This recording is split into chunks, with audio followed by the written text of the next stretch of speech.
Hey everyone, it's me Lucy, and for my exploratory project, I've decided to focus on something that's always interested me: limitation. Limitation is a big theme in many of the texts we've read so far in class, like Frankenstein and Marx, which I discussed in my other essay. And in that paper, I focused on how creations rebel against their creators once they realize that they are oppressed, which is clearly presented by the retaliation of the low class against the bourgeoisie and the wretch against Victor, as well as the Lacey family who also reject him. Now, it can be said that limitation is not rare in literature or in real life. However, after writing my paper, I began to wonder why and how oppressors limit others in society. While I could easily say it's because of a messed up power struggle between different groups of people, I think that it's a lot more complicated than that. Limitation and oppression is an issue that goes so far back in history and how our society functions that one answer isn't sufficient enough to answer why these institutions exist, which is what Simone de Beauvoir explores in The Second Sex. So, at the moment, I'm wondering why we make the other at all. How did we first create the other, and how has being the other evolved over time? After all, maybe it's not just oppression from a group, but also a mindset that we've limited ourselves to because we grew up being treated differently. However, I'm in no way going to justify inequality by blaming the victims.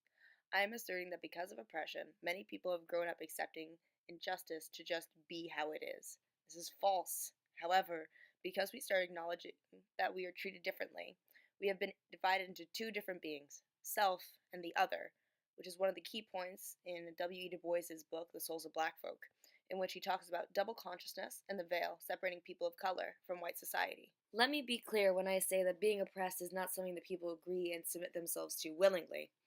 However, if they are unaware of how they are limited, they may not understand how different their lives are from those who are more privileged. It is when the limited realize their oppression that rebellion forms. Therefore, how have we become accustomed to being treated as the other? And how have the oppressors managed to pull it off? Both Simone de Beauvoir and W.E. Du Bois talk about how ignorance is bliss, and that over time we force ourselves into certain roles despite the inequality.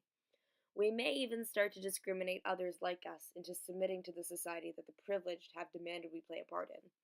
Therefore, maybe it's this pressure from oppressed groups towards their own members to continue this line of inequality that does the work for the privileged. If that is the case, how can we break out of these bonds that we have put on ourselves? The first step would be to realize how we have been deceived by those outside the veil, and that we need to help each other transcend into understanding the world around us. That we don't have to perpetuate the injustice. The oppressors are not the only ones who have been holding these oppressed groups back, but also the members within those groups. Hopefully this was fun and enlightening for you. Let's see where these ideas get me next time. Bye!